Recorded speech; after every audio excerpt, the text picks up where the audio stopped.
Hello guys, welcome to legal notebook. आज हम बात करेंगे, मैं आपको बताऊंगी कि top 10 highest paying law careers कौन से हैं इंडिया में रैंक कर कौन सी आपकी हाईएस्ट सैलरी वाली जॉब्स होगी। सबसे पहले बात करेंगे लॉ क्लर्क की और रिसर्च एसोसिएट की। एलिजिबिलिटी कौन सी चाहिए? एलएलबी की चाहिए। फ्रेशर्स भी अप्लाई कर सकते हैं। इसमें कहाँ पर आप काम कर सकते हैं? Supreme court, high court, tribunals में। सैलरी कितनी होगी? 50,000 से 90,000 पर मंथ होगी एज अ फ्रेशर्स। आइए, आपके लिए इनफ है। जहाँ पर बच्चों को लिटिगेशन में, कोर्ट में इंटर्नशिप या जॉब करते हुए 1 रुपया भी नहीं मिलता, वहाँ पे आपको 50 से 90,000 पर मंथ मिलेगी। ज़्यादा भी हो सकती है। ड्यूटीज़ क्या होगी? रिसर्च करना, ड्राफ्टिंग करना, केस एनालिसिस करना और जजेस को असिस्ट करना। एडवांटेज क्या हो सकती है? फ्रेशर्स के लिए जॉब एलिजिबल है। जुडिशरी एक्सपोजर मिलता है आपको। ड्राफ्टिंग स्किल्स अच्छी हो जाती है और आपका रेज्यूमे है वो बहुत ही स्ट्रॉन्ग हो जाता है। डिसएडवांटेज क्या होती है? मोस्टली कॉन्ट्रेक्चुअल होता है, 1-2 साल के लिए आप बाउंड हो जाते हो। यहाँ limited long term career progression is the same role. एक लिमिटेड लॉन्ग टर्म करियर बन जाता है ये आपका। इसमें जल्दी कोई आपके प्रोग्रेस नहीं होती है, सेम आपको काम करना पड़ता है। अगर आप सोचोगे कि मैं एक रोल से दूसरे रोल में शिफ्ट हो जाऊं तो वैसा नहीं होता। फिर आता है असिस्टेंट पब्लिक प्रोसिक्यूटर। तो इसमें भी सेम एलएलबी चाहिए होती है, एनरोलमेंट चाहिए एज अ बार की। स्टेट रिक्वायरमेंट एग्जामिनेशन चाहिए, जैसे स्टेट ने है ना एग्जामिनेशन हेल्ड करते हैं। अभी रिसेंटली एपीपी का राजस्थान में हो रहा है।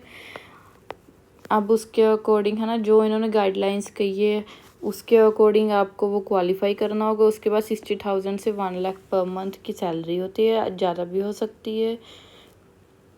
इसमें फ्रेशर्स अप्लाई कर सकते हैं एपीपी में। आपके लिए 2 ईयर का मिनिमम आपको बस एक्सपीरियंस चाहिए। अगर पब्लिक प्रोसिक्यूटर की बात करें तो वहाँ पे 7 ईयर का चाहिए। वर्क क्या होगा? क्रिमिनल ट्रायल्स को देखना है, गवर्नमेंट प्रोसिक्यूशन को देखना है, पुलिस कोऑर्डिनेशन में देखना है आपको। प्रमोशन क्या होता है? आपका असिस्टेंट से आप पब्लिक प्रोसिक्यूटर बनते हो, फिर सीनियर पब्लिक प्रोसिक्यूटर बनते हो। उसके बाद आती है बैंक लॉ ऑफिसर की, जैसे SBI, PNB, union bank, Canara bank, bank of Baroda में होती है।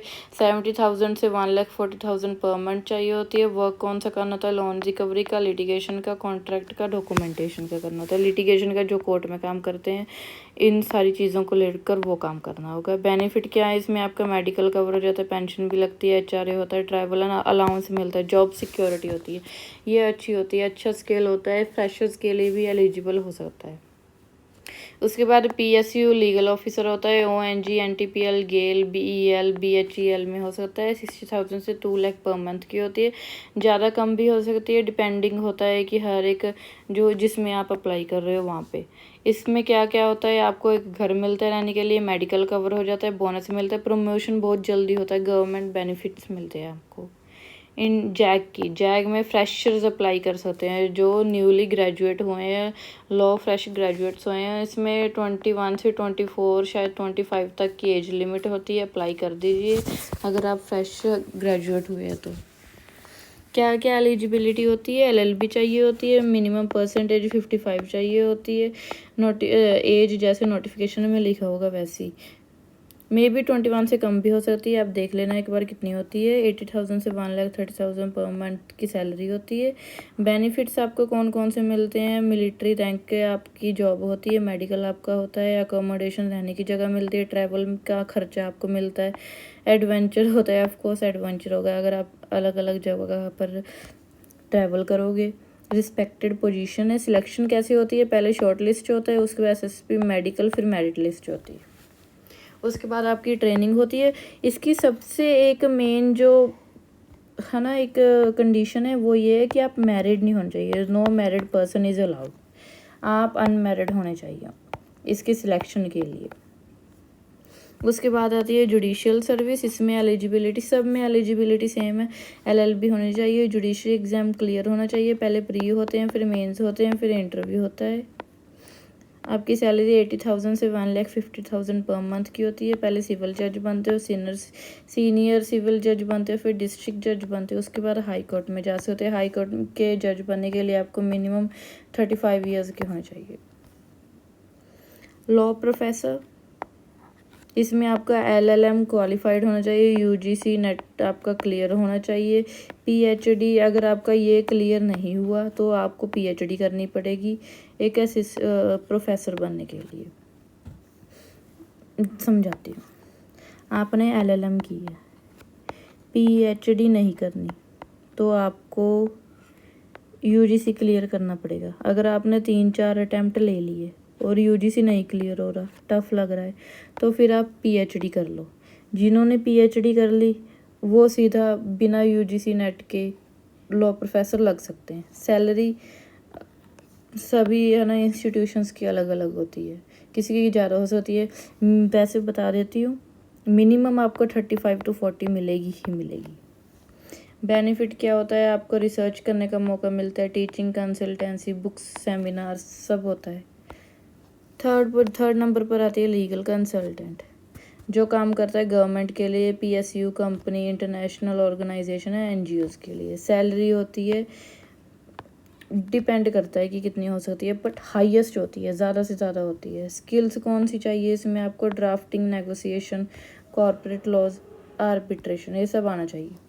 उसके बाद आता है कॉर्पोरेट लॉयर।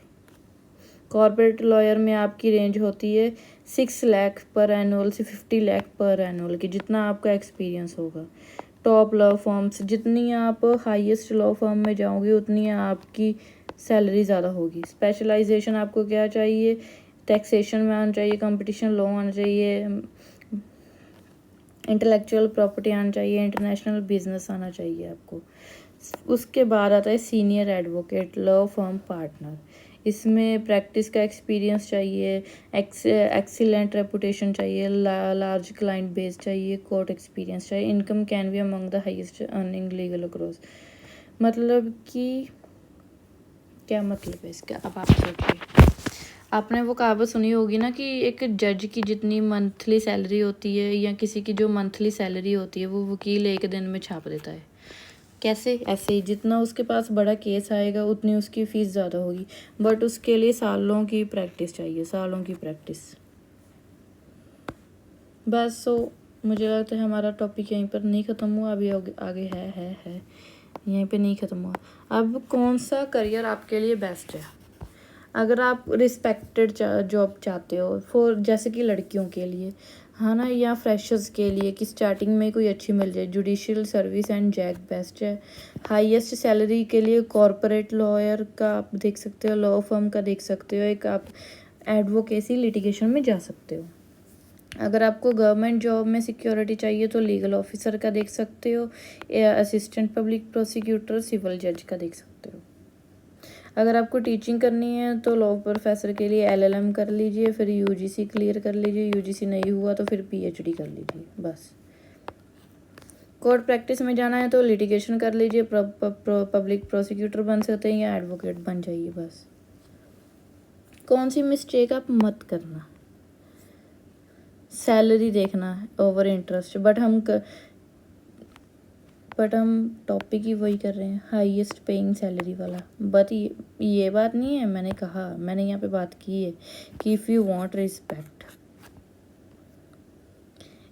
कम्युनिकेशन स्किल आपकी अच्छी नहीं है, ड्राफ्टिंग आपकी अच्छी नहीं है, बेयर एक्ट कभी रीड नहीं किए हैं, कोचिंग है ना सिर्फ कोचिंग पर डिपेंडिंग है, बाहर का एक्सपोजर नहीं कभी लिया, रियल इवेंट्स का कोई इंटर्नशिप नहीं की है, लीगल रिसर्च नहीं की है, कभी राइटिंग नहीं की है, तो आप भूल जाइए कि इनमें से कुछ आपको मिलेगा। कुछ नहीं मिलेगा आपको, कोई जॉब नहीं कर पाओगे आप जब तक आपके पास ये स्किल नहीं आती, ये वाली, ये ज़रूरी है। जब ये आ गई तो ये आपको मिल जाएगा, ये मिल जाएगा आपको। अब आपको कौन कौन सी स्किल डेवलप करनी चाहिए, ड्राफ्टिंग सीखो जितनी हो सके, रिसर्च करो, कोर्ट रूम में जाकर बैठो, देखो क्या हो रहा है, कैसे बात कर रहे हैं, कैसे आए वो आर्गूमेंट्स कर रहे हैं, नेगोशिएशन स्किल्स देखो एडवोकेट्स की जिनके पास आप इंटर्नशिप पे जाओगे। पब्लिक स्पीकिंग की बात करो कि अगर किसी ने कोई आपसे सलाह मांगी है तो उसको सलाह दो, ये मत कहो कि मुझे नहीं पता कुछ। जजमेंट एनालिसिस करो, रोज़ की एक जजमेंट पढ़ो ही पढ़ो। बेयर एक्ट को रीड करना सीखो, बेयर एक्ट की लैंग्वेज पर अपनी पकड़ बनाओ। AI एंड टेक्नोलॉजी को भी साथ में रखो, देखो कैसे काम कर रहा है। टाइम मैनेजमेंट देखो, प्रोफेशनल एथिक्स, ये नहीं है कि आप बिना यूनिफॉर्म के कोर्ट जा रहे हो, पूरी प्रॉपर तैयार होकर, अगर आपके पास आप इनरोल्ड हो तो बैंड लगा कर जाओ ही जाओ। Thank you for watching. अगर आपको ये वीडियो अच्छी लगे तो बने रहिए। अगली वीडियो में हम बात करेंगे कि आपका जो है ना फर्स्ट ईयर का LLB है, वहाँ से आपको पहली जॉब तक का सफ़र कैसे तय करेंगे। अगर आपको कोई डाउट है तो ना मेरा इंस्टाग्राम पर अकाउंट है लीगल नोटबुक, सेम ऐसे ही लीगल नोटबुक लिख देना .YT। वहाँ पे आप मुझे DM कर देना, आपका कोई भी क्वेश्चन होगा, कुछ भी होगा, मैं आपको आपकी सारी मुश्किलों का हल करूँगी, आपको रिप्लाई करूँगी। Thank you for watching, bye bye.